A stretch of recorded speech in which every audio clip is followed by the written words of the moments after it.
eu era criança, eu tinha pouquíssimo contato com produções que me representassem de maneira próxima. E eu acredito que representatividade é uma das questões que os produtores e criadores de produções devem perseguir.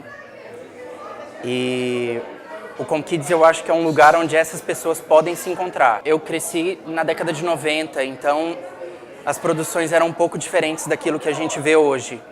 Pensar em representatividade na internet, pensar em representatividade nas redes sociais, pensar em representatividade em blogs, isso é também muito importante e é mais um canal para fazer as crianças falarem elas próprias as próprias experiências. Então eu acredito que isso seja o mais importante.